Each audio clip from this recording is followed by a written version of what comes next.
this morning. Welcome. It is lovely to have you here for yet another episode of our Fellows Findings series, which celebrates the deep research that Fellows do with the collections here at the State Library of New South Wales. For those of you who don't know me, my name is Rachel Franks, and I get to look after the Fellows while they're here working in the Donald and Mafanui Horn Room. If you have any questions of our speaker today, as always, you can use the Q&A feature, which should be sitting at the top of your Teams screen. There's a couple of little thought bubbles, and we'll come back to those questions at the end of today's talk. So today is all about drama in the Anglican Church in colonial Sydney. Most large-scale institutions like to keep their scandals nice and quiet, but sometimes they do spill out into the public domain.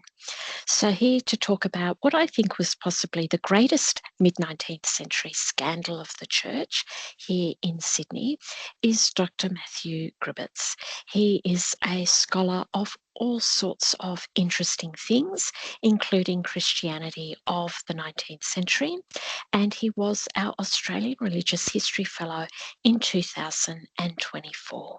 Thanks so much, Matthew. Thank you, Rachel, and thank you all for joining us today.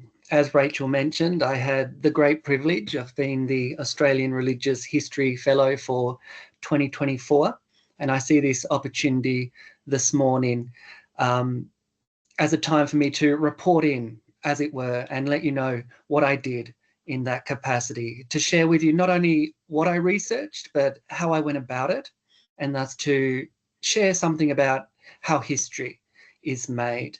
My project was also funded by the Australian Research Theology Foundation, and at the outset, I'd like to express my gratitude to that body as well as the State Library, along with the library's benefactors, for their investment in Australia's religious history and in my work in particular.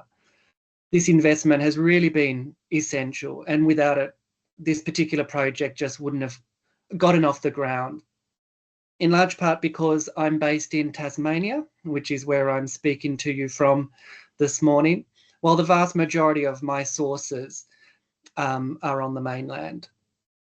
Historians, especially those of us in the more remote parts of the country, need funding of this sort to allow us to do our research. Without it, we just couldn't build the knowledge. We couldn't tell the stories that we feel need telling, and audiences such as yourselves are deprived from learning from different people who have lived before us. This particular project had quite a lengthy gestation. I first came across the deacons at the centre of my study around 5 years ago when I was a PhD candidate. My PhD research was into the religious life of Andrew George Scott, whom some of you may know better as the bushranger Captain Moonlight. Scott, in fact, began his career in Australia as a lay reader for the Church of England.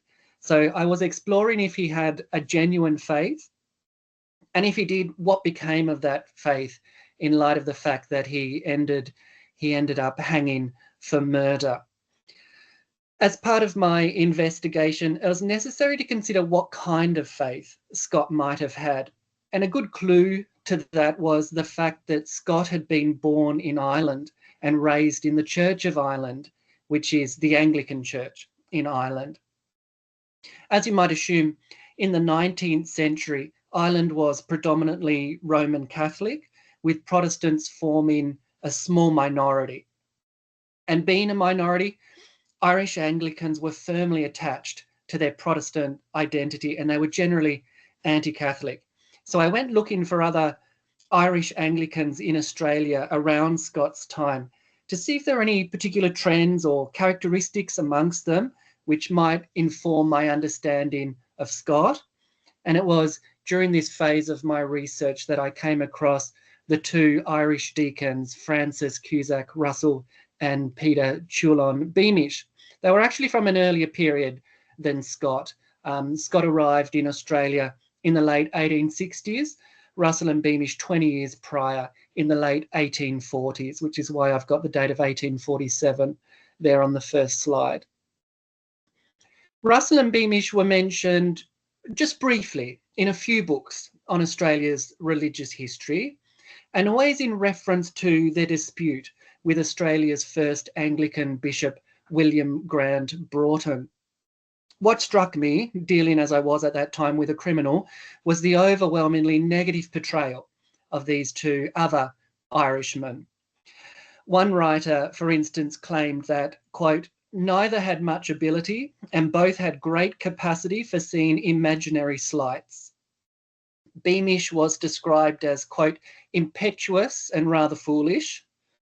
Another writer said the pair was, quote, they almost certainly brought their problems upon their own heads. Their interlocutor, on the other hand, Broughton, was, again a quote, remarkably gracious and patient to a fault, dealing courteously with men who kept insulting him. As I said, these mentions were only brief and they didn't satisfy my curiosity. I wanted more information about these young men and what precisely had happened between them and Broughton. So I went from the secondary sources to the primary sources, the original documents. And luckily, 3 sets of primary sources were immediately available to me via Trove, which is the free online repository. So the first of these publicly available collections was a collection of letters which had been compiled by Bishop Broughton and made available to his contemporaries very soon after the dispute between him and the deacons occurred. So we have a collection from Bishop Broughton. The second is a rebuttal published by Russell, one of the deacons. Another collection of correspondence between him and Broughton and other people. The third collection related to an ecclesiastical court proceeding brought by the Bishop, Broughton, against Russell.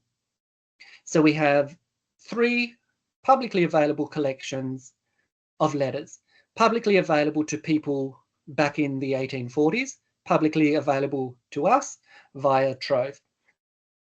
So after reading the first of these, the collection put out by the bishop, I could understand well why previous historians had characterised the parties in the way they had. It was all too evident that the deacons had indeed treated the bishop disrespectfully, and that the bishop was warranted in being offended by their conduct towards him.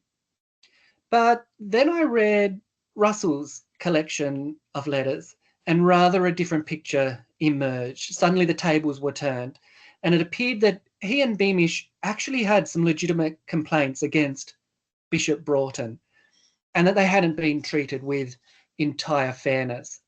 So I was left wondering who was right and who was wrong in the particular situation on hand. That would prove to be a naive question, but we have to start somewhere.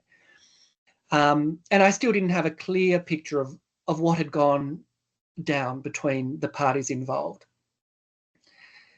I also realised, just having done a little bit of research, that the answers to my questions weren't going to be simple, that matters were very complex, and also that a lot of people were involved in the drama, and I really couldn't adequately engage with it all while I was committed to another project. So I had to put the deacons and my questions to the side until I'd completed my PhD and had the time to focus on them. And thankfully the time came last year. I was able to, through the fellowship offered by the State Library, dig into this particular project. So Russell and Beamish arrived in Sydney as fresh graduates from Trinity College, Dublin in mid-1847, and they were ordained deacons by Bishop Broughton in Sydney a few months later. Ordinarily, at least during the period I'm dealing with, clergymen for the Anglican Church were first ordained deacons, and after about 12 months, ordained a priest. And there wasn't really much a deacon couldn't do that a priest could, so it was like a probationary period. It allowed a bishop who was their superior to get a measure of the person. So only 2 years after their arrival, by the close of 1849, Russell and Beamish had fallen out with Broughton to such an extent that Broughton refused to promote either of them to the priesthood. They both, however, subsequently relocated to what is now Victoria, and they were ordained there by another bishop, whom I'll mention. It's this brief period during which Russell and Beamish were in what is now the state of New South Wales, this period when they were under the jurisdiction of Broughton, that is at the centre of my study. So it's only a brief period that I'm focusing on. And because I'm dealing with quite a restricted time period and looking at this very minutely, what I'm doing could be considered microhistory. Also, what I'm seeking to produce is a narrative book where I lay out the events starting at the start and ending at the end with a bit of analysis throughout. So hopefully that's the end product of this particular study, a book. But given that narrative character, the limited time frame, the close inspection, I would classify what I'm doing as microhistory. And although this is only a narrow period, and although I appear just to be focusing on a couple of deacons, this period was in fact quite eventful in the Anglican Church for reasons besides Russell and Beamish. And Russell and Beamish are able to offer us insights into these other issues, these other things happening around them at the same time. So it was precisely during this period, the late 1840s, heading into 1850, that the number of Anglican bishops in Australasia doubled from 3 to 6.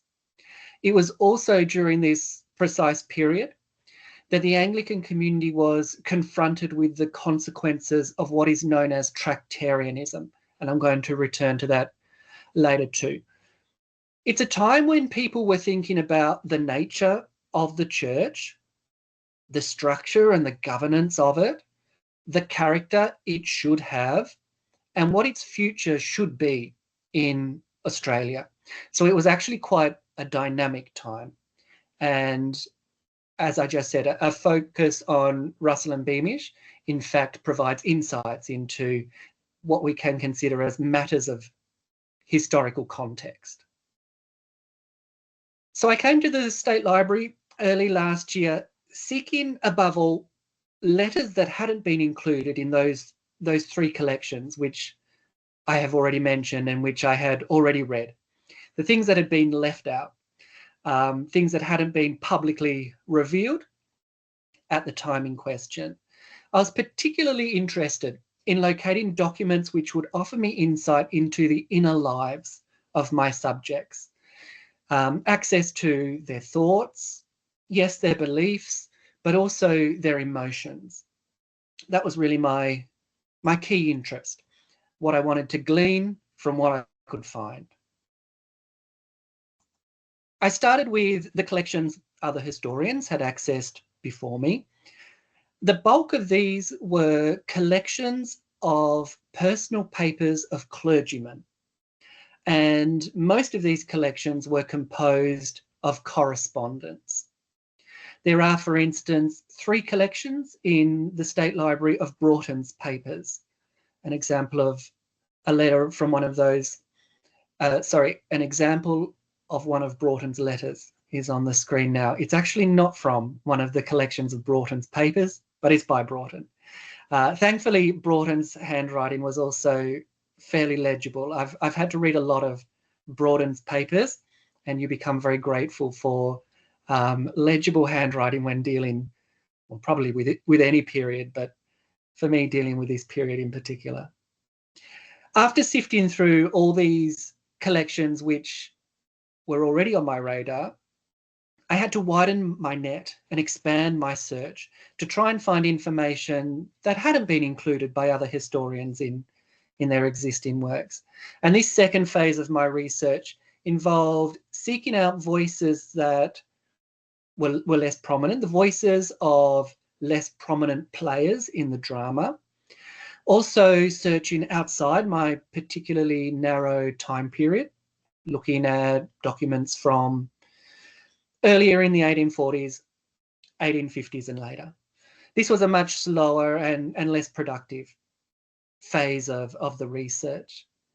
I did access documents from other repositories, but I would say that something like 90% of the primary sources I have relied upon are held by the State Library. And this demonstrates just what an essential resource the State Library is for the study of Christianity in Australia in at least the first half of the 19th century. And this is because clergymen, especially Anglicans, were so prominent in public life during this period. They were involved in politics, they were involved in matters of justice, they were involved in all the debates about education, they were involved in public building works. So what did all these sources tell me? What did I learn from them? So the sequence of events between Russell and Beamish arriving in Sydney and departing are, like I suggested, very complex. A lot of issues involved, a lot of people involved. And time, unfortunately, won't permit me this morning going into it all. So please be aware as we proceed that I'm painting with very broad brushstrokes indeed. So Russell and Beamish were both born and raised in Ireland. They were friends from their youth. They went to university together. And it was Russell, moved by the needs of the colonial church, who convinced Beamish to join him in coming out to Australia. Russell was married and accompanied by his wife. Beamish was still single, and they were not, at the time of their arrival, yet ordained, as I mentioned. There was some risk in their leaving home without being ordained. There was the chance, for instance, that they wouldn't be ordained, that after the voyage out, the expense, they would come here and be rejected, stranded on the other side of the world without home or income. And Russell in particular was nervous about this prospect. He was also concerned that a colonial ordination wouldn't be given the same weight as an ordination back in Britain. He wanted to ensure that if he was ordained in the colonies, he could still get a job back in Great Britain if he returned. The pair would continue to be concerned about these kinds of matters of security throughout their time in Sydney. But on this particular occasion, everything went well. They were ordained together in September of 1847.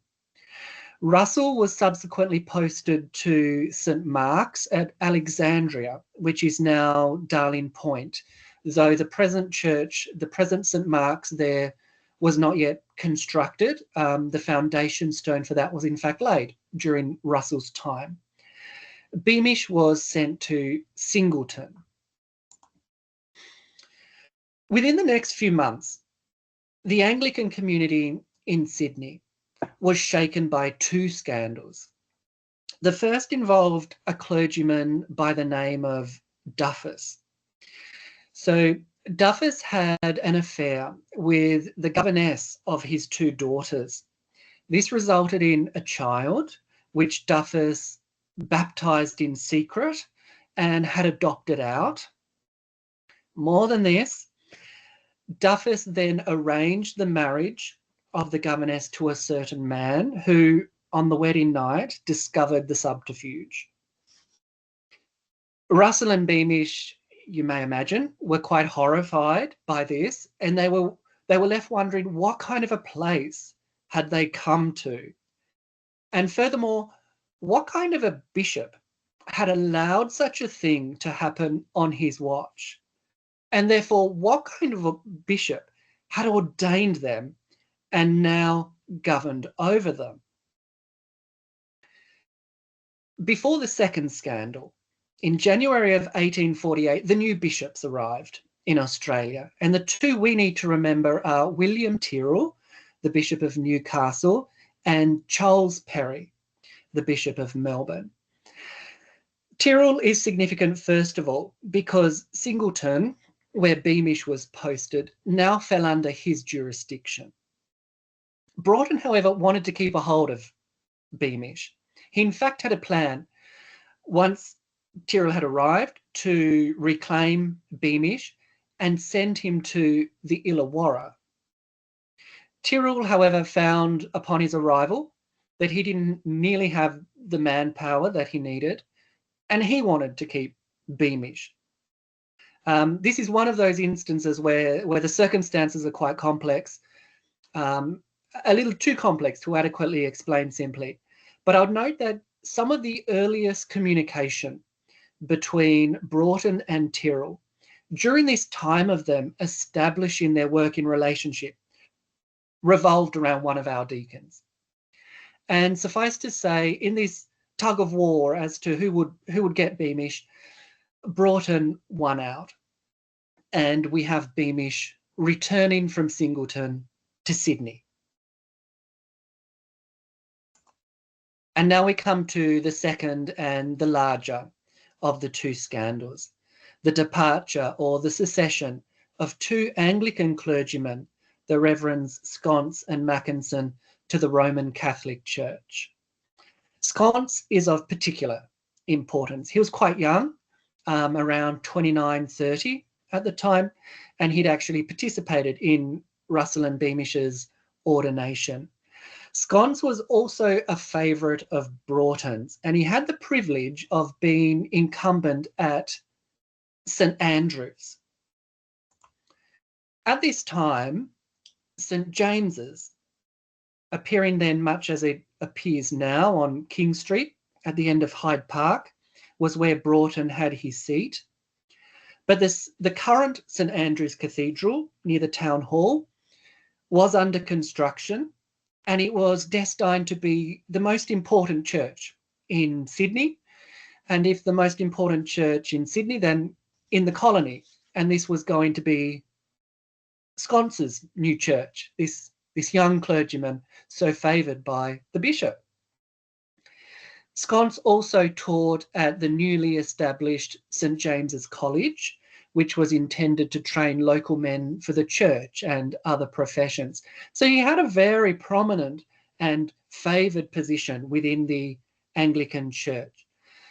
But Sconce was troubled by Tractarianism.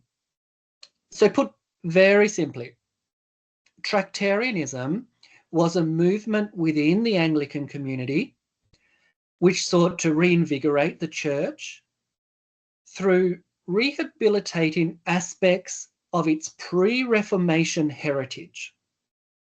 Another name for this was the Oxford movement, because it originated amongst clergymen and scholars linked with Oxford University. The name Tractarianism comes from the series of tracts called Tracts for the Times, in which these men published their thinking from 1833 to 1841. So these tracts had concluded several years before the exact period I'm dealing with. The Tractarians were concerned with such things as the Eucharist, the sacraments. Some experimented with monasticism, things which critics saw as rather more Roman Catholic than Anglican. And indeed, critics saw Tractarianism as a stepping stone to Rome.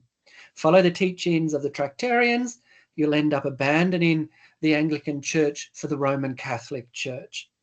And this was confirmed to critics when John Henry Newman, one of the founders of the movements and contributors to the tracts, did just that in 1845.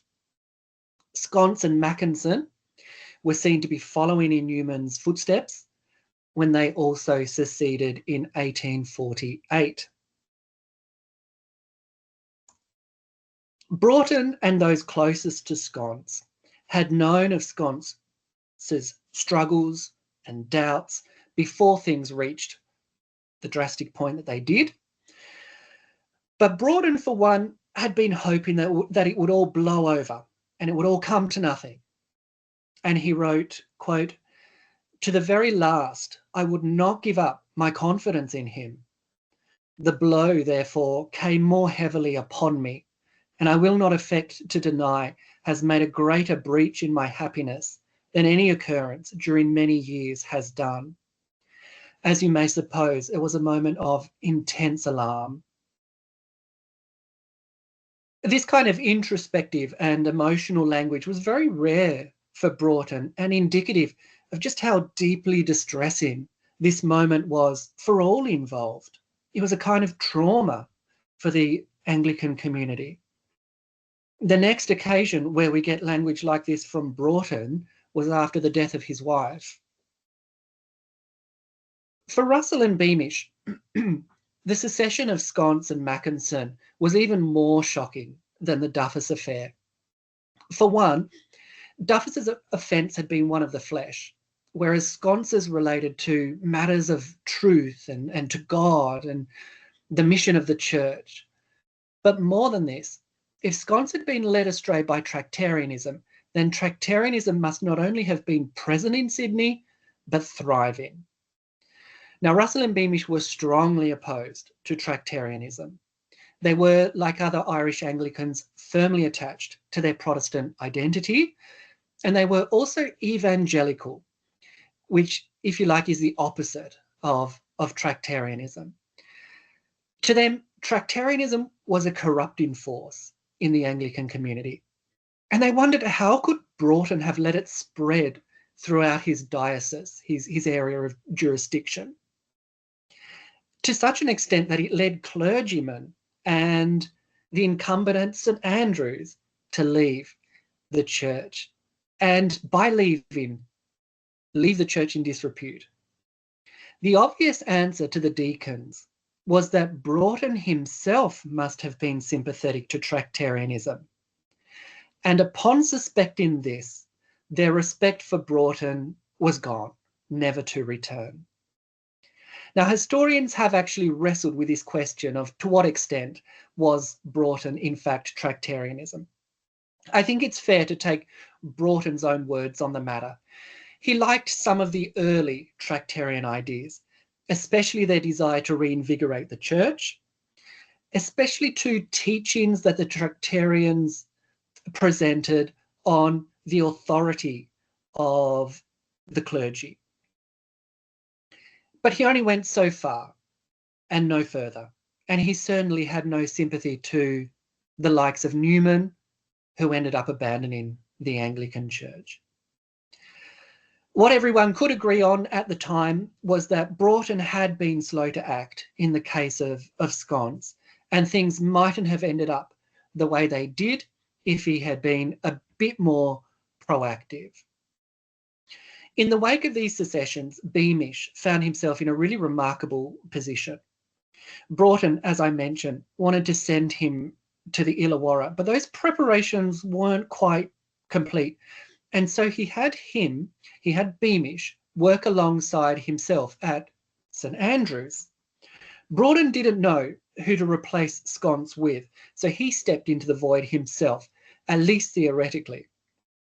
In practice, it was Beamish, this young man who hadn't even been a deacon for 6 months, who did the pastoral visits, who tried to reassure and stabilise this shaken flock. And it was he who presided over the large meeting of parishioners whose purpose it was to compose, quote, "a becoming expression of their attachment and allegiance to the Church of England under the circumstances of the late minister having adopted the faith of the Church of Rome." And when during this meeting a certain Mr. Lowe, who was the president of the Church of England Lay Association, when he started to speak sympathetically of his dear friend Sconce, it was Beamish who was required to reprimand him. and Lowe would hereafter be added to Russell and Beamish's list of suspect characters within Sydney. When the time finally came for Beamish to leave for the Illawarra, Broughton revealed something that displeased Beamish. His wage was to be paid via the voluntary system. That is, his wage would come from the monetary offerings that the parishioners made each week. Before leaving for Australia, Beamish had ensured that he would, once ordained, receive a stipend of a certain amount. It was another of those matters of security. He would have no family or friends to rely upon out in Australia, so he wanted to ensure that at least he had financial stability once he got here. He'd communicated this to Broughton on his arrival. Broughton had agreed to hold to the promise that had been made to Beamish before Beamish had left Ireland. But under the voluntary system, Beamish's wage wouldn't be guaranteed because it was to depend on what the parishioners could give. Beamish also had moral objections, as did other clergymen at this time, to the voluntary system, as he would later explain. Quote, "What could be more humiliating than from week to week to stand forward in the public congregation and read sentences exhorting to liberality whilst the plates were being handed round for my own behoof, the money being collected in the name of the poor, which, on the pretext of being expended to their best advantage, I was to appropriate in the vestry." Beamish's objections led Broughton to think that he was only, again quote, "looking out for his own interests." In other words, too focused on money. And this offended Beamish because he wasn't just interested in his personal gain. And the situation devolved into a heated exchange of correspondence. Beamish's fears and his dissatisfactions with Broughton all surfaced at this moment in an extraordinary outpouring. Quote, "Had I been living in drunkenness and abominable uncleanness, did I hold and teach hardly without disguise the doctrines of anti-Christian papal Rome, merciful indeed would have been your administration of discipline, so long as I paid you a slavish deference. But no sooner do I raise my voice in respectfully beseeching the performance of a promise, then, mercy cast aside, you threaten me, 15,000 miles from home, without influence, without money, without friends, a young man altogether in your power." The mention of abominable uncleanness was an allusion to Duffus. The mention of holding and teaching, hardly without disguise, the doctrines of anti-Christian papal Rome was an allusion to scones. When this exchange of correspondence between Broughton and Beamish was shortly hereafter made public, everyone agreed that Beamish's language had been inappropriate towards someone who was both his senior in age and senior in status in the church. Beamish himself had to admit that his language had been unbecoming, though he at no point backtracked on his principles. And after the dust had settled, he later wrote, "I am more grieved than I can express at the tone of some of my letters, but then the treatment I met with was not kind. Besides, I feel very strongly the evils of that masterpiece of Satan, which is Tractarianism, which I cannot persuade myself is not insinuating its abominations even into our own church." After Beamish expressed his objections in such strong language, Broughton broke off communication with him on all matters that didn't strictly relate to clerical duties, and Beamish went off to the Illawarra under a very dark cloud indeed. For all his misgivings about going, Beamish, in fact, discovered a sense of vocation in the Illawarra, and he did do good work. He was apparently well liked by his parishioners. And when a year came to an end, he wanted to stay on. But Broughton now didn't have any funds with which to keep him there. And he also didn't have another opening for Beamish to move into.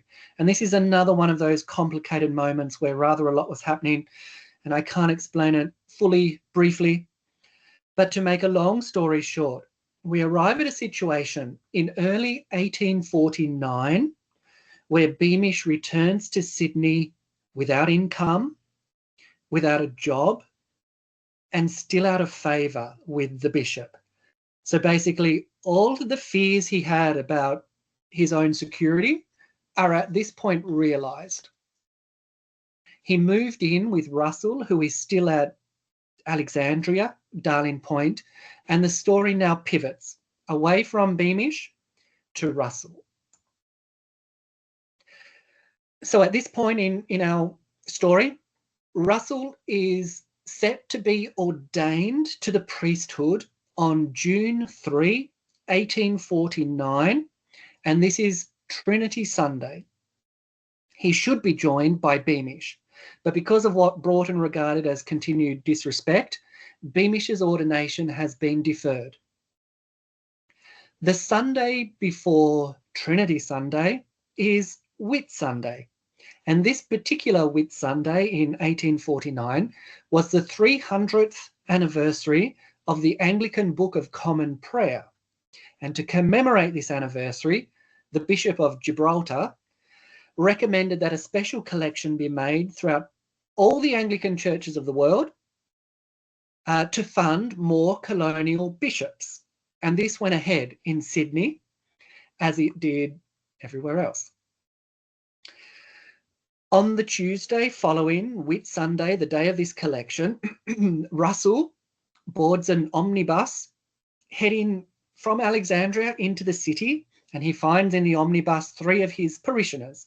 We have a Mr. Eldershaw, a Miss Boyd, and Thomas Mort, who is a prominent businessman some of you may have heard of. Russell asks Mort if he knows how much money was collected on Whit Sunday. Now, Mort hasn't heard, but he understood Russell to say that any funds would be ill spent on more colonial bishops of Broughton's calibre. According to Mort, Russell also said that the state of the clergy in New South Wales was fearful, and he himself could have chosen better men from Norfolk Island. Immediately after separating from Russell, Mort encountered Charles Lowe, and this was the president of the Lay Association, whom Beamish had previously reprimanded. And Mort asks Lowe why Russell is, quote, so violent against the bishop. Broughton had finally appointed a Reverend Naylor to the vacancy at St Andrews. Lowe was a member of the St Andrews congregation, so he went to his minister, Reverend Naylor, and he told him what he had heard. This Reverend Naylor, he'd been invited by Broughton to participate in Russell's ordination, and he felt it his duty to go to Russell and see just where Russell stood in light of his ordination coming round. So on the Saturday before Trinity Sunday, this is the day before the ordination, Naylor visits Russell and he says, I've heard about this certain conversation which took place on an omnibus, and Naylor's wondering if it's true. Russell denied that he had spoken ill of the bishop, and Naylor departed satisfied. The next day dawns, Trinity Sunday comes around. Broughton, Naylor, and a number of other clergymen are waiting in the vestry of St Andrews for the ordination to begin. Russell is late. He arrives barely in time, and he immediately hands a note to the Reverend Naylor. And the letter begins, "I wish you distinctly to understand that neither expressly nor by implication did I ever affirm that the Bishop of Sydney was a popish bishop." So this was putting in writing what he had said the day before. But Russell then continued, "Were it not for the low tone of morality which apparently prevails here, I would have resented the question you put to me based upon a mere report. I would have resented it as the grossest insult that could be offered. But I feel as if no clergyman of our communion had a right to be affronted by any suspicion or query, because a charge was made publicly against not a few of the clergy of this diocese, a charge which was never publicly denied. I allude to disclosures made by the Reverend Sconce. This disgusting picture degrades in a degree the whole body and denudes every clergyman of the privilege of feeling hurt by injurious suspicions or calumnious questions. Rather than improve matters, this made things much worse. To Naylor's mind, the note contained grave charges, and he said he couldn't, in good conscience, participate in Russell's ordination. With a man down and no time to replace him, the ordination couldn't proceed. After this, both Russell and Beamish felt it incumbent on themselves to offer an explanation as to why neither of them had been made priests on Trinity Sunday, and they did so in the press, and things blew up. Mort, Boyd, Eldershaw, the other passengers in the omnibus, they all felt compelled to give accounts of what they had heard on their trip into the city. Miss Boyd sided with Russell. Thomas Mort accused Boyd of dishonesty. Boyd accused him of, quote, an unmanly attack on an unprotected lady. Other members of the Anglican community were also drawn into the debate of facts. Russell and Beamish had forwarded their explanations as to why they weren't ordained on June 5. For 3 weeks, the back and forth continued in the pages of the Sydney Morning Herald for all to see. One newspaper in Melbourne labelled the drama a, quote, clerical paper war. Finally, on June 27, so from June 5 to June 27, Mort finally bowed out, writing, "I have done with a matter which has cost me more pain and anxiety than anything I ever had to do with. I may have erred in casually repeating an omnibus conversation in which some of my best friends were attacked. But if so, I have certainly paid the penalty in the annoyance and suffering which it has caused me, and which would be by no means compensated for, even if I should have convinced everyone of my truthfulness." So again, we have this other deeply troubling occasion within the Anglican community, this time brought about by Russell and Beamish. To Broughton, it constituted, quote, an emergency. Broughton instituted a commission, similar to what he had done actually in the Duffus case. 2 or 3 clergymen were appointed as commissioners. The commissioners would put questions to the troublemaker. The troublemaker would be given an opportunity to respond to the commissioners. The commissioners would report back to the bishop. The bishop would form a judgment. In this instance, the proceeding only involved Russell. Broughton would have included Beamish, but as he put it, "I am persuaded he is so incapable of curbing the fury of his temper and measuring the effect of language, and has also exhibited so many proofs of disingenuousness in hazarding assertions which the slightest inquiry might have satisfied him were false, even if he did not know it at the time, that I should consider it only as investing him with a degree of importance to which he has no title, if any further consideration were bestowed upon his statements." The questions put to Russell essentially regarded his assertions that there was a Tractarian party in Sydney and that it was causing mischief. Broughton expected Russell to offer proofs of these claims, and Russell eventually did so at some length. By this point, though, it appears that Broughton was fatigued by the succession of dramas and the aspersions that these dramas had cast upon him, and he'd lost all patience. He didn't really engage in this process against Russell in good faith. Again, long story short, nothing Russell did or could have said was acceptable to Broughton. And when Russell finally appeared before Broughton to hear his fate, Broughton didn't allow him to offer any further defence, contrary to what Russell had been told. In giving his judgment, Broughton only commented on some of the proofs Russell had previously offered, and the outcome was essentially a foregone conclusion. Russell would be suspended as a deacon. As an example of the problematic way in which Broughton was now thinking, he had persuaded himself that on Trinity Sunday, Russell had actually intentionally orchestrated a falling out. He said, "The animus of Mr. Russell was, I must continue to say, so evident that I cannot persuade myself he came with any real intention of receiving ordination, but rather with a premeditated purpose of so conducting himself as must constrain me to exclude him." Russell and Beamish concluded that Broughton's animus towards them must have been owing to their evangelical outlook, or as they put it, their attachment to Protestant principles. And they decided that they weren't welcome under Broughton's leadership. And it was in the wake of this determination that Russell and Beamish reached out to Charles Perry, the Bishop of Melbourne, and asked if he would receive them.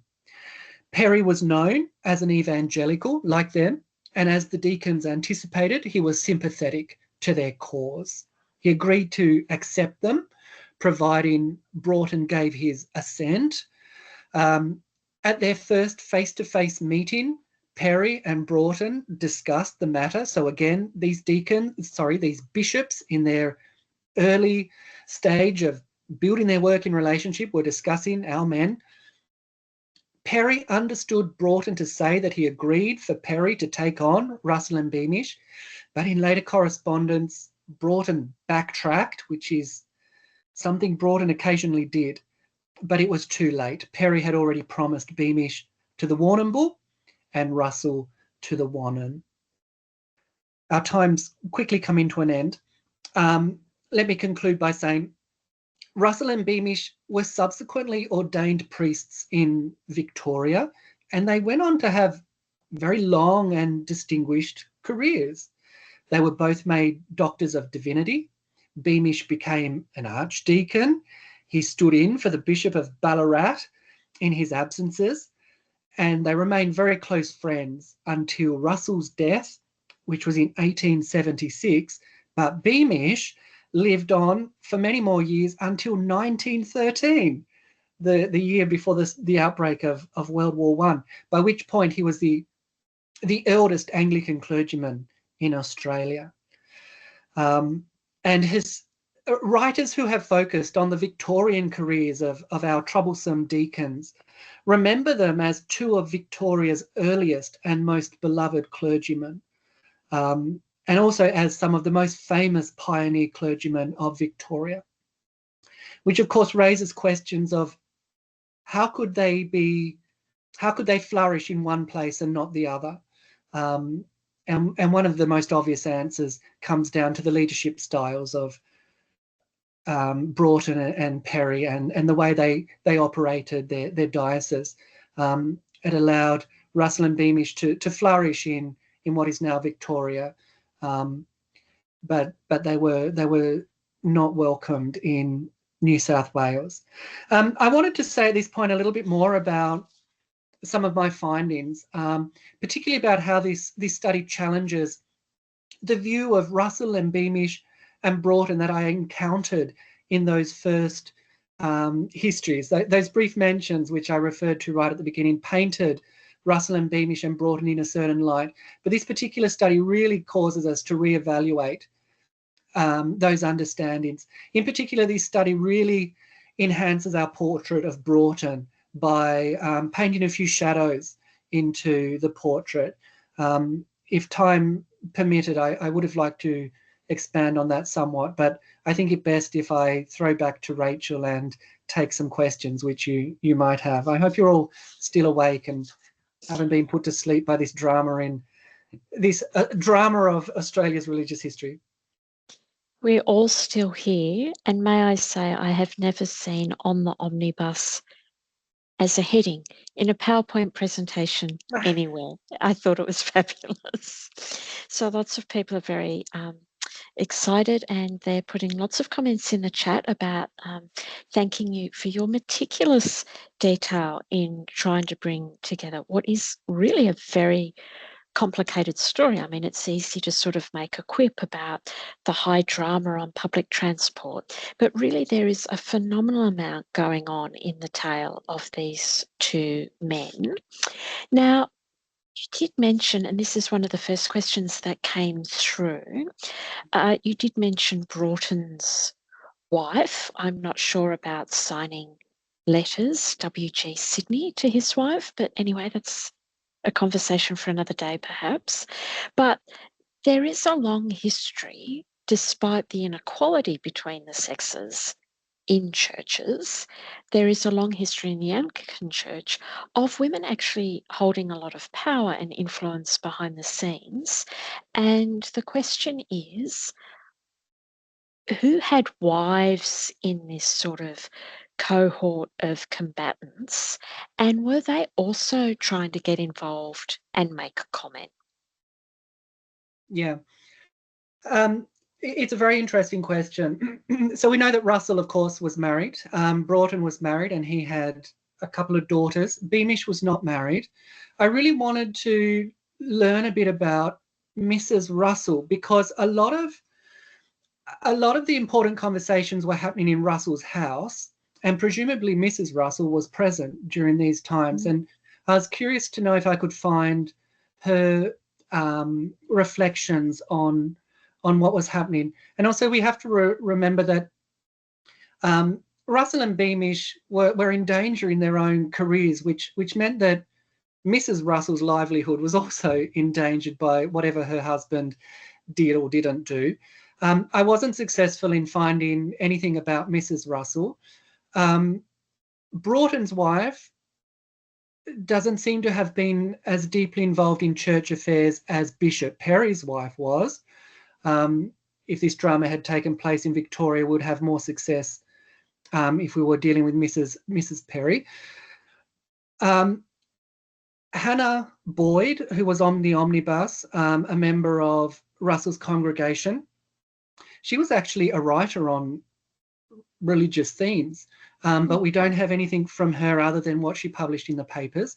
The one woman whom I do have a bit of information on is Sconce's wife. So Sconce is the incumbent at St Andrews who seceded.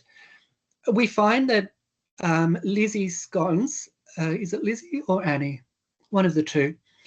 She was just as committed to departing from the Anglican community as was her husband, and the impacts were just as dramatic for her as they were for him. They were really in the same boat when it came to losing friends, and the stress of their departure and the breakdown of their relationships led to the ill health of both of them. But Lizzie or Annie, Mrs. Sconce, her brother visited from Victoria, and we have his documents, and he was close to his sister and has left for us insights into what this period was like for her.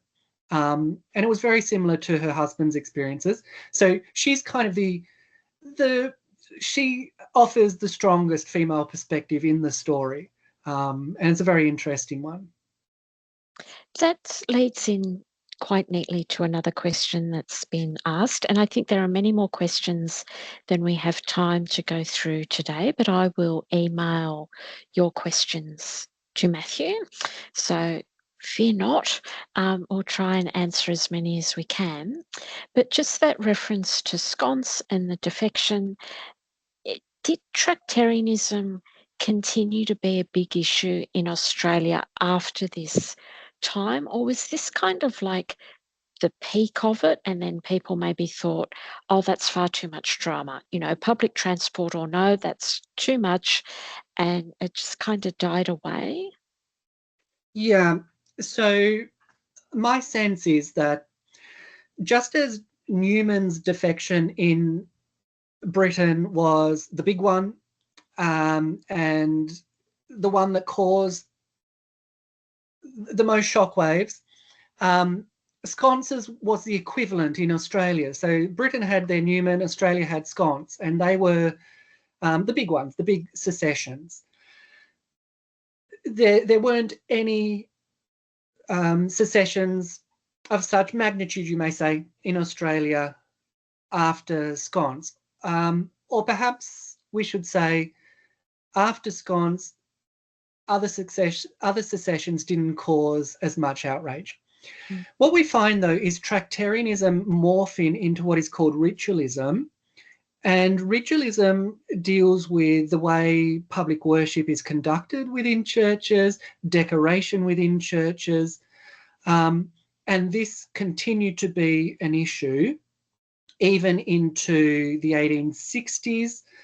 And we, in fact, actually, I first encountered ritualism during my study of Scott because, as I said right at the beginning, he was a lay reader for the Church of England. One of the clergymen whom he worked under was accused of ritualism, of introducing crucifixes into the church, of moving around church furnishings. This was under Bishop Perry, so Bishop Perry was still around at that time, and that kind of thing was very controversial. So 1840s, the time of Russell and Beamish, people are concerned about Tractarianism. It kind of morphs into this thing called ritualism, which does continue to be an issue and cause upset in particular churches. But it kind of maybe dies down in the 1870s, 1880s. But yes, it continues to be something that people are talking about for a few decades after the period in question. But sconce's succession was the big one. So much drama. I think that is all we have time for today. Thank you very much, Matthew, for sharing all of the hard work that you did while you're in Sydney with us this morning. Next time, Tuesday, the 1st of July, our C.H. Curry Fellow from 2024, Dr. Michael Bennett, will be with us, and he will be with us live from Walgett with members of the Dharawal Elders Group. So it will actually be a very special presentation next month. He's going to be talking about his research in the library, looking for First Nations histories and returning those histories to country so that elders can actually work with the really complicated collections that we have here on site. And that's going to be presented by Richard Neville. The Mitchell Librarian will be hosting you next month. So that is available online now. You can book in for that. And don't forget, there is lots happening at the library online if that is your preference, or you can also come and see us in real life. It would be lovely to have you in the reading room. Okay, stay curious, everyone, and thank you, Matthew. Thank you for coming. Bye, everyone. Thank you very much.